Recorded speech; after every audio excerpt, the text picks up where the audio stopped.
Renungan Kamis Putih 9 April 2020. Bukan kehendakku, melainkan kehendak-Mulah yang terjadi.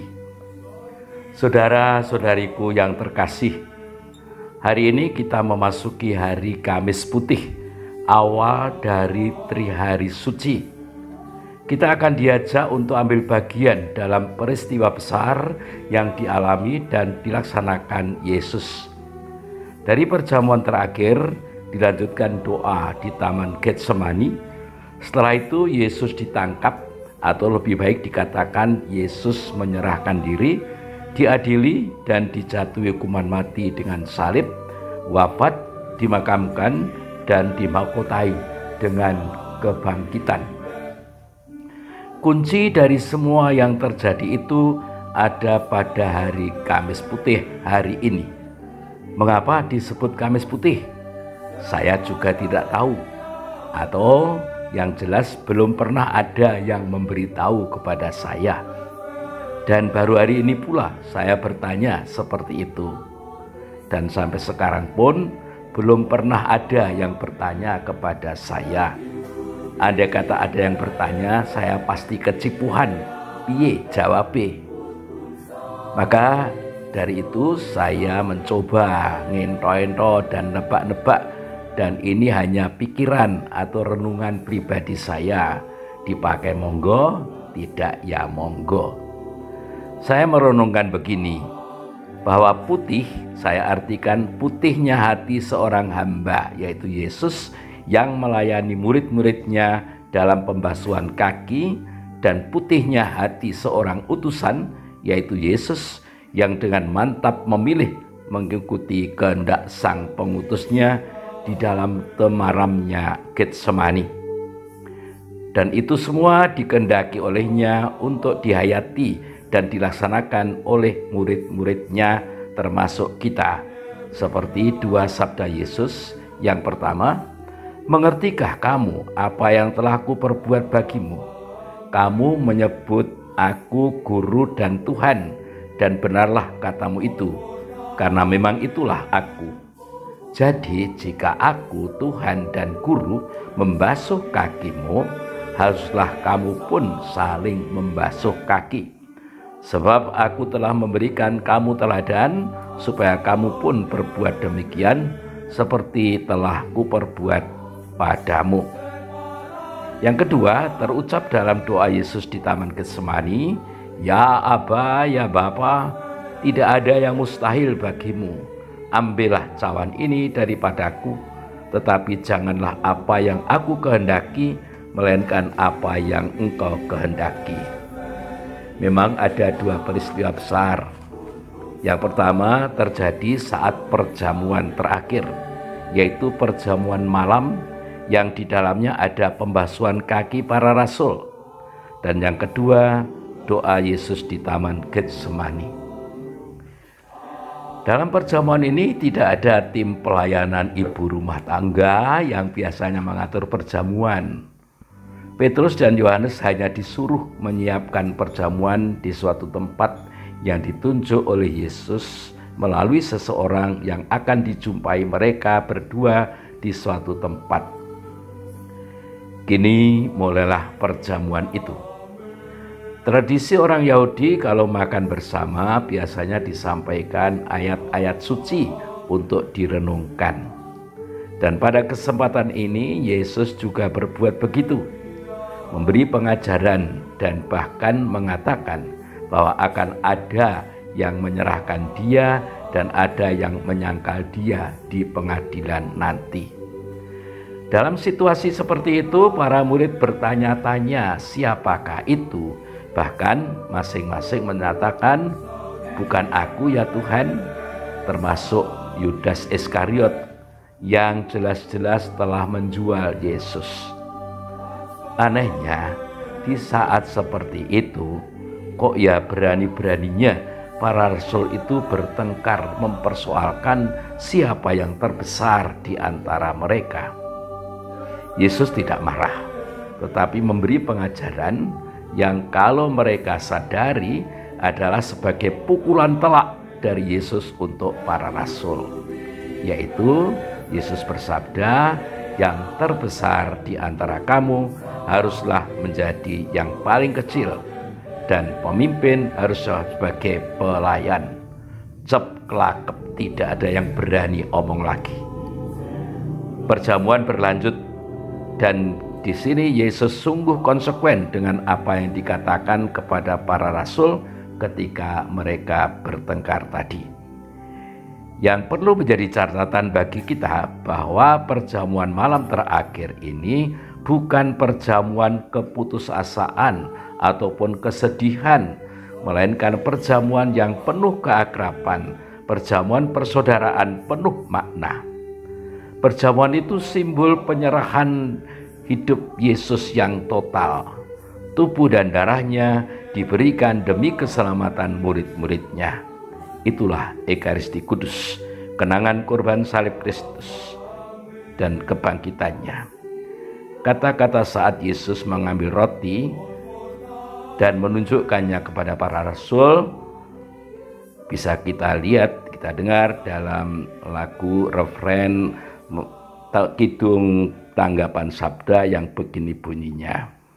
Inilah tubuhku yang diserahkan bagimu, inilah darahku yang ditumpahkan bagimu. Lakukanlah ini akan peringatan kepadaku. Lagu pendek tadi menunjukkan semua, yaitu penyerahan total Yesus kepada manusia, kepada kita semua. Pemberian diri Yesus yang sehabis-habisnya itu ditunjukkan pula saat dia membasuh kaki para rasul. Guru dan Tuhan kini menjadikan dirinya hamba bagi rasulnya, bagi umatnya, bagi anak-anaknya.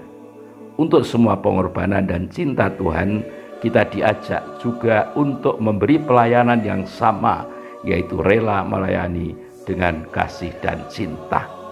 Memang untuk itu kita harus siap capek, siap kotor, siap ditolak, dan mungkin siap diremehkan. Bisa-bisa harus siap korban perasaan. Perjamuan sudah selesai. Yesus mengajak para muridnya pergi ke Bukit Zaitun, ke sebuah taman yang bernama Getsemani. Di sana Yesus berdoa kepada Bapa di surga, sekaligus juga menentukan sikapnya tetap setia kepada Bapa. Kita semua juga akan mengikuti Yesus. Kita akan berdoa dan sekaligus menentukan sikap bahwa kita juga akan tetap setia kepada Tuhan dalam Kristus sebagai orang Katolik dan sebagai warga masyarakat dengan segala kewajiban dan tanggung jawab kita. Lalu apa yang dibuat Yesus di Taman Getsemani itu? Beberapa sabda disampaikan kepada kita semua. Sesampai di Taman Getsemani, dia berkata, "Duduklah di sini sementara aku berdoa."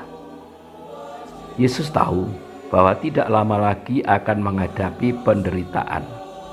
Maka Yesus mengajak para murid berdoa, mohon kekuatan dari Bapa, sumber kekuatan sejati.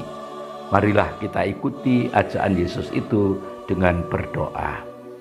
Yesus, hari ini kami kau ajak ke relung hati kami yang terdalam untuk menyadari kenyataan hidup kami, bahwa kami kadang kuat, kadang lemah juga. Kami akan mengikutimu kemana Engkau pergi, karena Engkau pun selalu menyertai kami, seperti apapun keadaan kami. Nampaknya Yesus memang sangat galau membayangkan apa yang akan dialami, sampai-sampai dia berkata, "Hatiku sangat sedih, seperti mau mati rasanya. Tinggallah di sini dan berjaga-jagalah dengan aku." Dia mengajak para murid dan kita berjaga dan waspada terhadap godaan. Kegalauan Yesus seperti itu juga kadang kita alami saat membayangkan hal-hal yang merisaukan bahkan menakutkan kita. Maka marilah berdoa. Yesus, Engkau juga mengajak kami untuk tetap berjaga-jaga dan tidak terlena, karena godaan selalu membayangi kami. Bila kami berada dalam situasi seperti itu, kami akan lari kepadamu, mohon kekuatan baru. Ketika ketakutan semakin memuncak, Yesus bersujud menghadap Bapa dengan berkata, "Ya Aba, ya Bapa, tidak ada yang mustahil bagimu. Ambillah cawan ini daripadaku, tetapi janganlah apa yang aku kehendaki, melainkan apa yang Engkau kehendaki." Begitulah keputusan Yesus. Dia tetap setia kepada Bapa. Relakah aku melepas kehendakku demi mengikuti kehendak Tuhan? Untuk itu marilah kita berdoa. Yesus keluar dari diri sendiri, kadang menghadapi risiko tidak aman dan tidak nyaman, kotor, capek, makan hati, korban perasaan, dan sebagainya.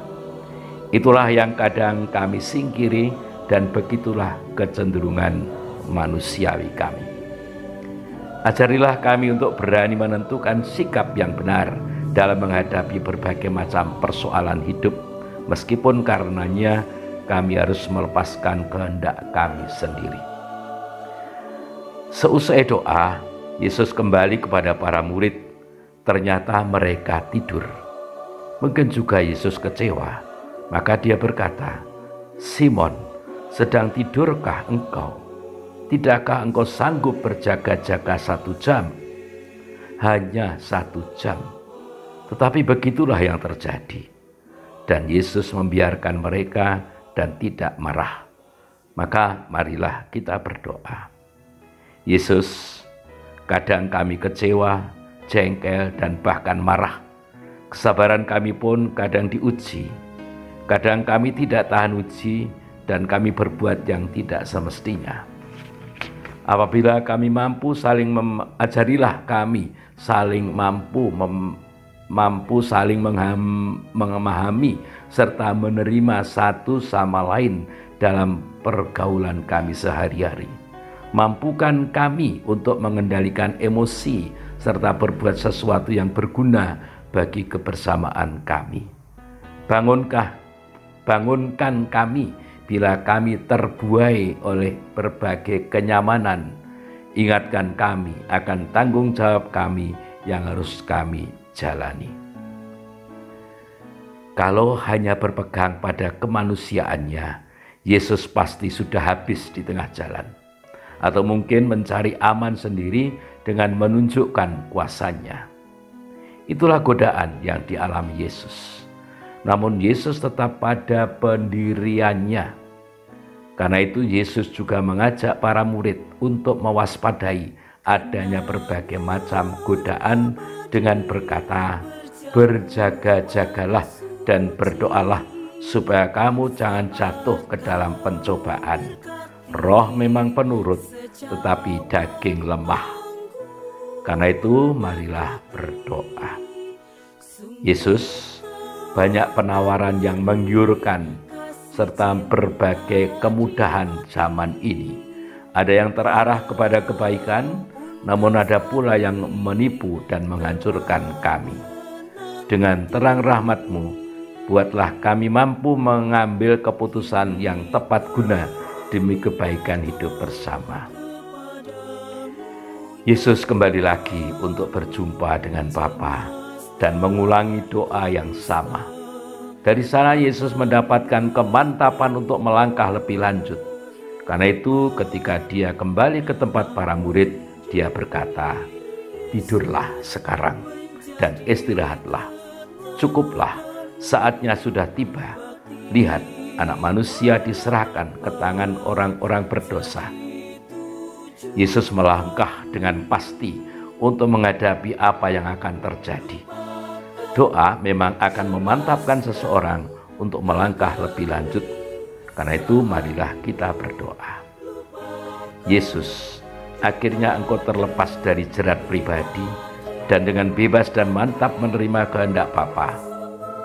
Jerat pribadi masih sering menggoda kami, sehingga kadang dalam mengikutimu kami masih mendua hati. Ajarilah kami untuk rendah hati dan merelakan diri untuk Kau tuntun, melaksanakan hidup di jalan-Mu, jalan kasih dan kesetiaan, agar kami tetap setia di jalan-Mu apapun yang terjadi pada diri kami, sehingga nama-Mu selalu dimuliakan dan alam semesta diselamatkan.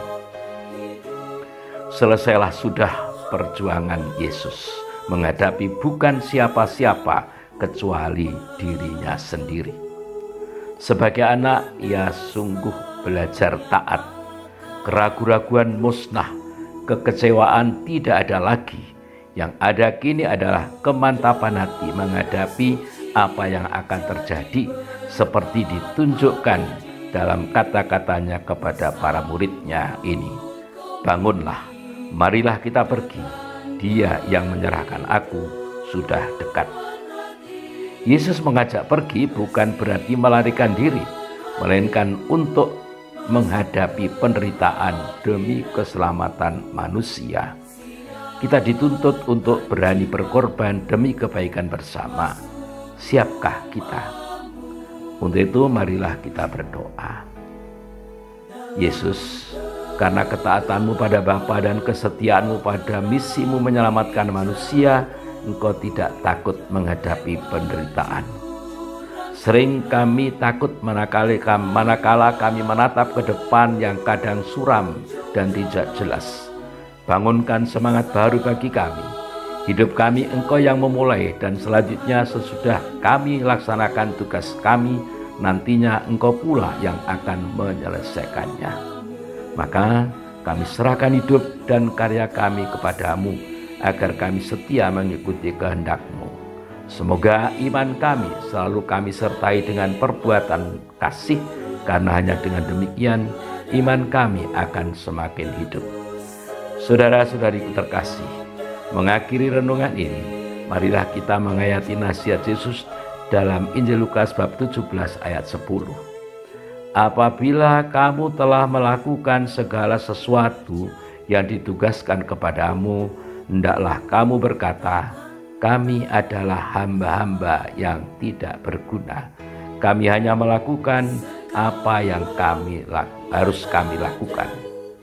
Semoga dengan merayakan hari Kamis Putih ini, hati kita pun menjadi semakin putih, seputih hati seorang hamba yang sedia melayani dengan tulus hati, sebagaimana Yesus melayani murid-muridnya dalam pembasuhan kaki, dan seputih hati seorang utusan yang dengan mantap memilih mengikuti kehendak sang pengutusnya, sebagaimana diserukan Yesus dalam temaramnya Getsemani. Amin.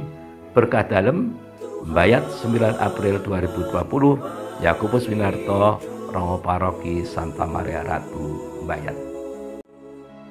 Tuhan